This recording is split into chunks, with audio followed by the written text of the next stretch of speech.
Hello everyone and welcome back to Let's Play Resident Evil 2 Leon B. In the last part we started off Leon's part of the storyline and we then saw a guy get Goomba stomped by a helicopter.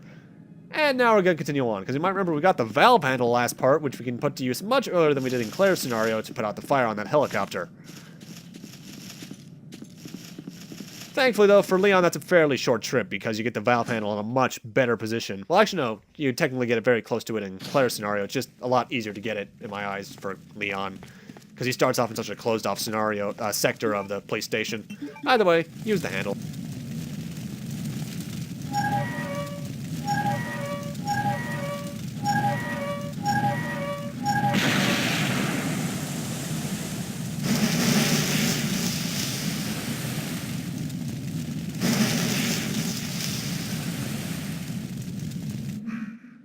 And that's a helicopter fire put out. Though I have to wonder, who canonically put it out? Was it Leon or Claire? Because there's no way that helicopter reignited randomly for Claire to put it out. But for investigating this time around, we don't get handgun bullets, we get shotgun shells, which is a lot better in my eyes.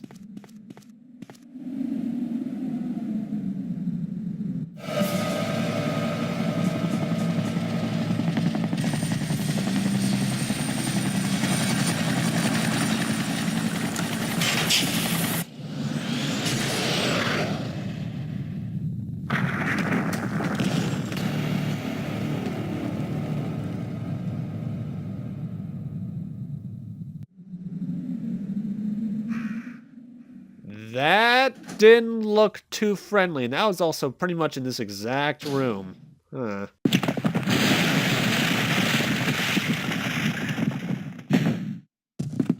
You know, I don't recall that happening to that door in Claire's scenario.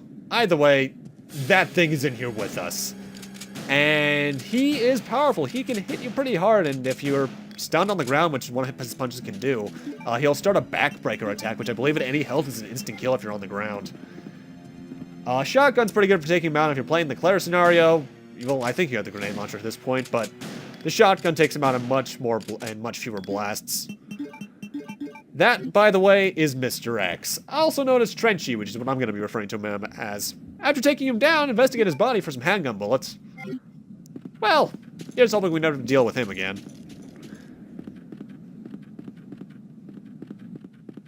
Either way, we want to head out in this direction now.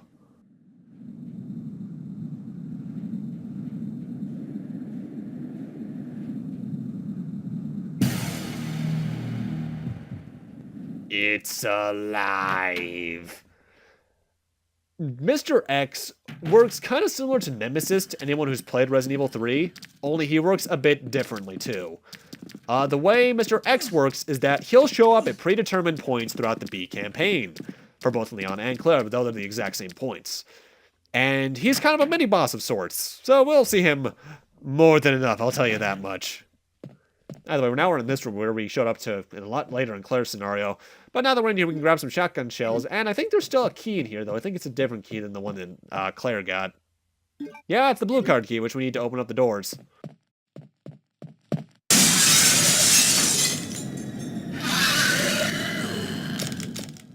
Was that window broken in Claire's scenario? I don't think it was. But yeah, there's a liquor in there now, but don't worry, you only ever need to go in there twice. That one time, and then once again later on with the red jewels. So don't kill that liquor, it's not really worth it at this point. And you can kill these liquors, I only kill this one because he's in my way. But I think this is the last time I remember in this room that liquors are a threat to me. Because these liquors do disappear later on, so consider not killing them before killing them outright. I will say, due to the different order of operations Leon has to go through, or actually whoever you're playing as in the B scenario has to go through. I was with the music cut out for a second there. Leon's scenario, B scenario rather, in general, feels a bit quicker to play through, even though it's only just about a half hour shorter. And I'm not exactly sure what's the cause of that.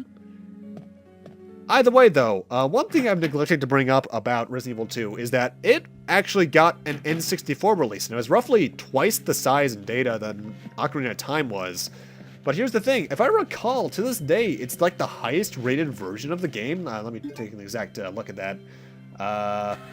86.9 compared to PlayStation's 93. Yeah, it's roughly rated the exact same, if not just a little bit lower or higher than the original. So that's a bit interesting, but they actually added quite a bit of stuff into the N64 release, and I'm sorry I'm ignoring this little dialogue thing, but honestly, we've seen most of the cutscenes we'll see in this in the RPD already as Claire, so why not, right? N64 version did have quite a few unique things to it. First off, it was ported by about 20 employees. Keep in mind the original game had a staff of like 40 to 50, so that's pretty impressive. It has a few more alternate costumes. You can actually adjust the degree of violence and blood color, which is a bit interesting. A really cool randomizer that places items differently during each playthrough, which is really interesting. And a first-person control scheme that's only used there, which is really cool but really annoying from what I recall playing it as. But that's just because whenever I see first-person shooter on the N64, I don't think of GoldenEye, I think of Banjo-Tooie, and I hated those levels. The N64 version also has 16 new documents in the game, known as the X files, spelled EX by the way, which are hidden throughout all 4 scenarios, so you won't get all 16 in just like the 2 of them if I recall, that reveal new info about the lore and connect the story of Resident Evil 2 to those of other installments, I think some of which even came later. You can also, the N64 version also allows an adjustment to the display resolution to depending along the number of polygons on screen. And I think you can even use the expansion pack for a maximum resolution of 640 by 480. I think it also has smoother character animations and sharper color-corrected textures for the models. I know it used Dolby Surround, which was a bit different. It also had some other enhanced stuff that the DualShock version I'm playing wouldn't have, but we'll see more of those later. And there was going to be a Sega Saturn version of this game, but that was cancelled for reasons that we never quite learned. Well, hi there, you're a jump scare. If you can ever find the N64 version, I actually recommend trying it out, because it really is a really good version of Resident Evil 2. Heck, pretty impressive for the N64. It had some pretty decent FMVs. They were a bit more compressed than the PlayStation version, yeah, but it was really good.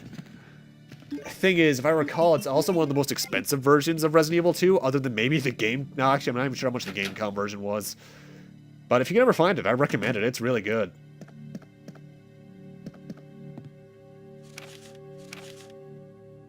Either way, this is the exact same document. I just had to take a look at that. Some of the documents are located in slightly different locations, but for the most part, they're all the same. Though there is a few more ammo supplies in the B scenario in different locations. Either way, you remember what to do as Claire. Light this fireplace on fire for that thing.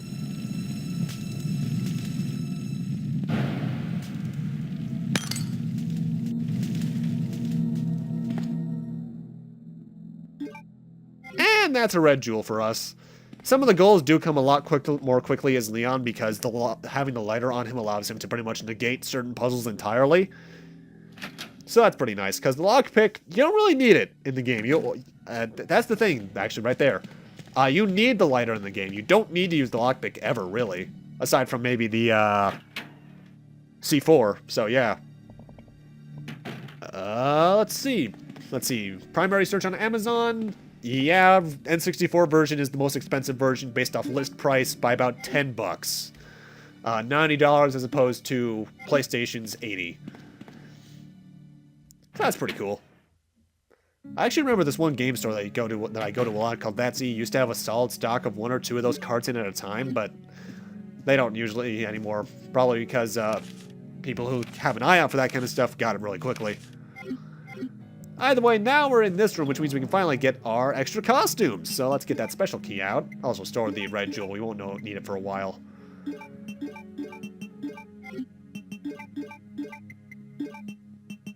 Also, you gotta notice I'm going for a bit of organization this time around. On the box, I'll often have it go weapons, healing items, quest items. Either way, unlike Claire, Leon actually has 2 extra costumes. No extra weapon, but we do get to change our clothes. And while I'm choosing one more or less permanently, I do want to show them both off. The one on the right is a bit of a workout attire with a hat and everything. So that's kind of weird. You get to see his pit hair, which is cool, I guess. But for the most part, I am choosing the one on the left. By the way, you can change it to your original clothes at any time if you want to. And this is pretty much just a leather jacket like a biker, and I honestly like this one because it reminds me a bit more of his Resident Evil 4 onwards general look.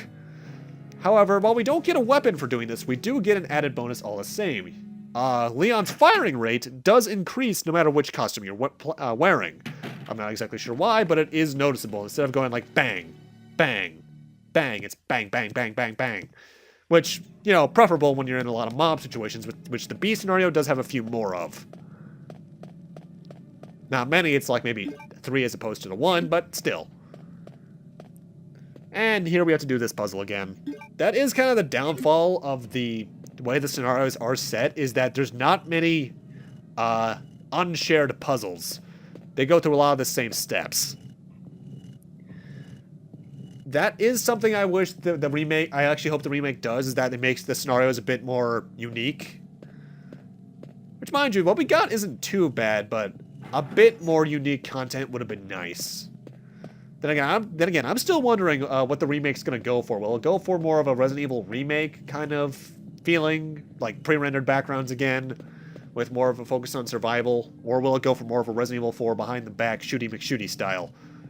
Which, mind you, I'm fine with either, because Resident Evil 4 is still one of my favorite games of all time, but people, purists more accurately, will be a bit angry if it's not closer to this than 4.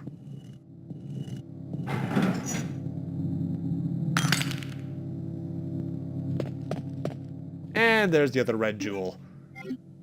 But before we head back to the room where we can put those, let's actually go check out the S.T.A.R.S office. Because that's cool. And if you're hearing that right, there are about 6 zombies in here. But I'm going to ignore them for a moment because I can just head right in here. Now, one thing I will not be doing, as I mentioned, is showing off a lot of the files, because I showed off most of the ones that Leon can get as Claire. And that also applies to the film. I will not be checking Wesker's desk 50 times in order to get that film that's there, which, by the way, how do people find that the first playthroughs? Well, not the first playthroughs, eventually, other than maybe hacking. But the big thing in the S.T.A.R.S office for Leon is this baby, the Magnum. Like in Resident Evil 1, that's more or less against normal enemies a guaranteed instant kill. However, ammo for it is few and far between even for this game's standards, where I can get upwards of 200 handgun bullets if I know what I'm doing. So I'm going to save that for boss fights more often than not. And yeah, you noticing that increased fire rate? This is why I always go for the extra costumes as Leon. As Claire, the cold single action army isn't really worth it. It's just the fact that I like the way Claire's extra costume looks. In fact, one thing I didn't really talk about with Claire's design, I forget if her extra costume has it. I know her default one does. But it actually on the back has a made in heaven thing, like a queen or something, I believe that is. I think it's a queen reference. That's actually a reference in of itself to an extra costume Chris could get, I believe, in the original Resident Evil. So, hey, the more you know.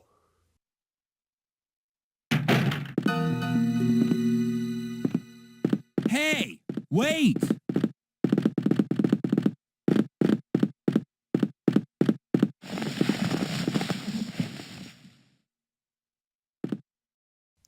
Hey, Sherry, how you doing? And she dropped the diamond key, so that's pretty nice for us. Also, if you check this locker, there's once again ammo for us, so yay. More shooty McShooty bang bangs. Leon! Claire, you made it! Yeah. Have you seen a little girl around here? Yeah, you just missed her.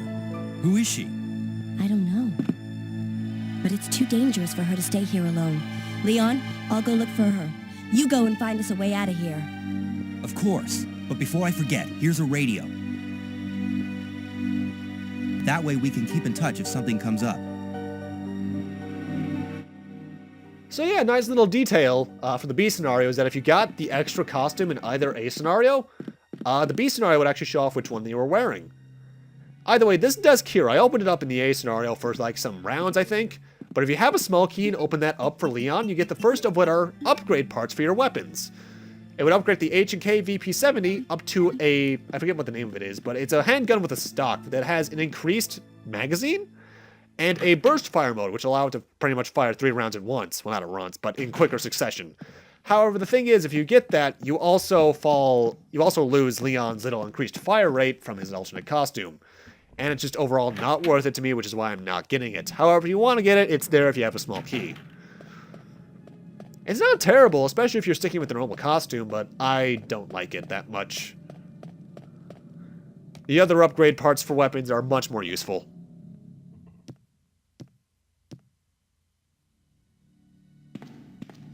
Either way, now that we got the diamond key, I actually do want to go around and use that a bit, because Leon, I think, overall, not only that he uses keys, I think, a bit less than Claire does, because you don't need to go through as many rooms as Leon, I believe, in general. But we'll see that as we go through. Oh, I probably should mention this. I'm sorry if in the last part, this part, and possibly the next 2 or 3 parts, if not the rest of the Leon playthrough, if I sound a bit stuffy. Yesterday, which was May 30th, by the way, for time's sake, I was having a very bad allergy attack, if not a cold, that was horribly impairing. I could barely do anything. It was terrible. And I just got over it this morning, so I might still have some, like, residual sounds to it or something, I don't know. Mind you, this morning wasn't that good either, because do you ever have one of those moments when you wake up and there's an eyelash immediately in your eye, and you open your eye and it's so painful that your eye just closes and immediately starts pouring out water? As gross as that sounds, it was one of those mornings. Not good. By the way, shotgun shells in this thing here. So yeah, not been my best week in terms of health. Summer vacation's off to a great start. Either way, now we're in the room where Marvin died. No matter what I believe in the B scenario, you cannot find Marvin here. I'm not too sure about that, but I'm fairly sure. Well, I'm not entirely sure, but I am fairly sure, it's rather. But yeah, due to the increased firing rate... well, hi there. Get off my leg, please. Due to the increased firing rate of the alternate costumes, it is entirely forgivable to reload outside the menu in the B scenario of Leon, as long as you have the alternate costume, because more often than not, the increased firing rate gives zombies no chances to get close to you. So, yeah, you can reload outside of the menu and not feel bad about it, because you are often more often than not safe. By the way, the heart key isn't here this time around. Either way, yeah, this is the room I was thinking of. I think I mentioned it in the last part. In Resident Evil 3, you do end up coming back to the RPD for a short time. Very slight spoiler there, by the way. And that room, that little office there, I'll always remember because there's a trick you can do with it with a boss fight, and I absolutely love doing it because it's funny. And the Memo to Leon. Also, you can see there's a small key there on the right, but honestly, you don't really need small keys.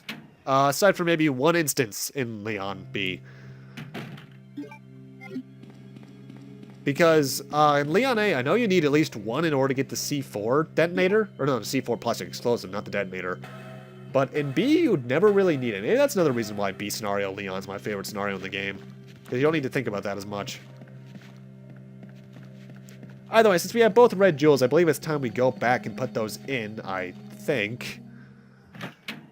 I honestly forget what we're doing right now.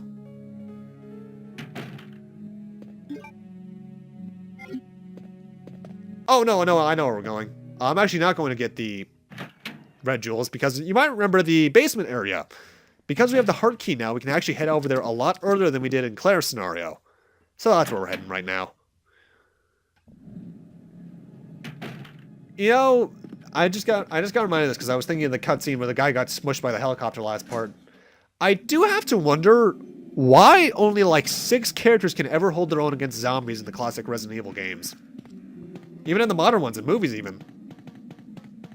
Because that police officer was clearly firing like some sort of automatic assault rifle at those zombies, but they were just not going down. Meanwhile, Leon and Claire can take down a zombie in about maybe a half or third of a handgun clip. Maybe those guys are just panicking too much so they can't aim properly, but something's going on there. It's one thing I've always had a bit of a problem with the classic Resident Evils.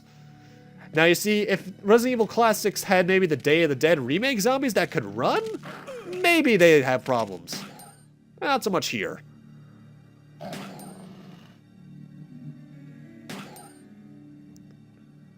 Also, you might remember in Claire, I took down the Cerberuses using the bowgun, but honestly, they're pretty easy to take out with the handgun because they get stunned so easily. You can just constantly just point them, and when you hear that yelp, they're down. I don't think Leon has nearly as many Cerberuses to deal with, too. I think he only has a total of 3. Possibly 5, depending on what you do. In fact, if I recall, this area doesn't even have any enemies yet. Yeah, it doesn't. Either way, before we do anything else down here, we do want to head into this room and turn the power on again so we can get access to that armory area later on. There's also some handgun ammo in here. Wow, look at that. Not even 2 parts in, and, well, not even 2 complete parts in, and we're already at almost 100 bullets. Like I mentioned back in the Claire scenario, people complained about Resident Evil slowly shifting towards action, maybe from like 3 onwards, maybe Code Veronica onwards, but honestly, that's been happening since 2. So I don't really get the complaints. Plus, say what you will about the actionization the series had, 4 is one of the best games ever. Also, this thing's solution, still up, up, down, down, up. Though it can also be up, down, up, down, up. I like it when puzzles like this have multiple solutions.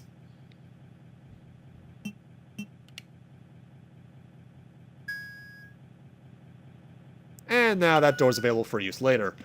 Though I believe if you wanted to, you can go and do it now, but I don't wanna. Also, there's a map in here. I forget if I got this in the Claire scenario. I don't think I did. Though honestly, the maps are very useful for first-time players, but if you played the game enough like I have, you don't really need them. Just showing off where they are for you guys, really.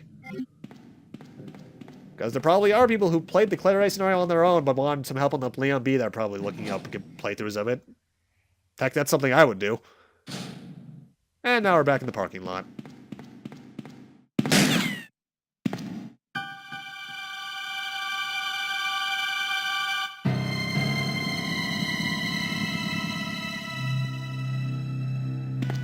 Sorry about that. When I saw the uniform, I thought you were another zombie.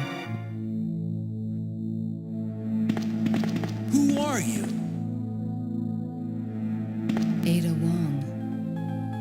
And what are you doing here? I'm looking for some guy named Ben. He's one of those reporter types, always looking for a scoop. I heard he was locked up in the cell block, only there's a wrecked car barring the entrance. I've been trying to find another way inside.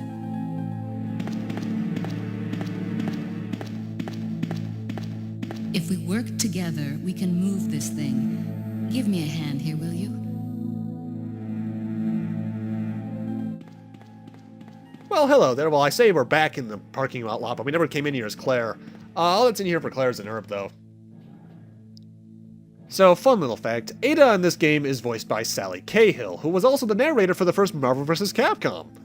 And in the Dark Side Chronicles, which was largely an original game, but it had a decently chunked reimagining of the version of this game's plot, she was voiced by Courtney Taylor. Ada, wait! And Courtney Taylor's major call to fame in video games is as Jack in the Mass Effect series, though she's also a crapload of characters in that regular show thing on Cartoon Network. Either way, fun fact, this is a door.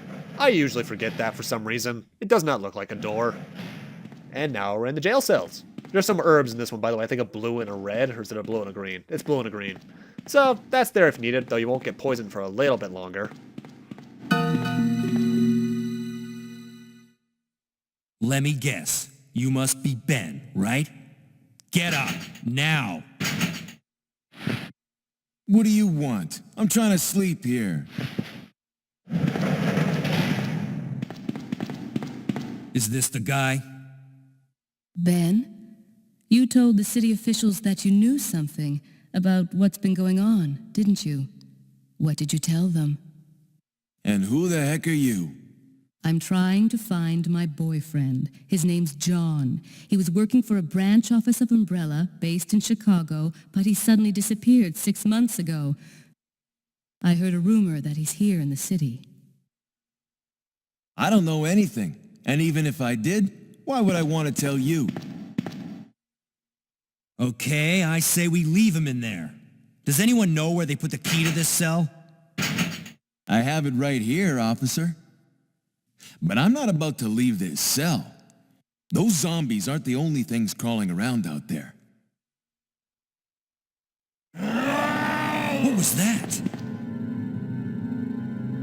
Like I said, I'm not leaving this cell. Get out of here before you lead it right to me. Hey, I'm not going anywhere. I'm the only cop left alive in this building. What? Look, if you want to live, then you're gonna have to leave with me. But do you even know how to get out of the city?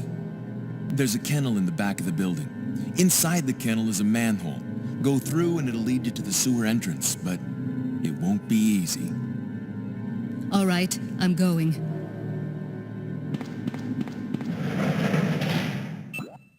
You know, Ada, you're not going to get far without the crowbar that's in this room, which is right on the shelf. Either way, that's Ben Bertolucci, who's, fun fact, voiced by the same guy Marvin was in the Claire A scenario, and was also the voice of Venom in the first two Marvel vs. Capcoms. Though he hasn't done much else besides that. His most recent role was as Havoc or Alex Summers in X-Men Mutant Academy 2 back in 2001. That hasn't done much, so yeah. Either way, this entire area is obviously Leon exclusive, but now that we have that, we can head into this little kennel area, which if you head over for a red herb that's in the far part of that branch path to the right there, the two Cerberuses in that room will actually escape. They're named like Jojo and Rocket, by the way, so that's a pretty funny detail. And down here is a very tight corridor with two spiders, so watch out and hopefully don't get poisoned. Thankfully, this is one of the two areas where Leon could get poisoned, which is why they give you blue herbs fairly early on, but that'd be pretty annoying to get poisoned this early on anyway. Either way, with that, I'm going to end this off here. Thank you guys for watching, and in part 3 of Resident Evil 2 Leon B, we'll be exploring the sewer a bit more and seeing what else we can find along the way. See you guys then.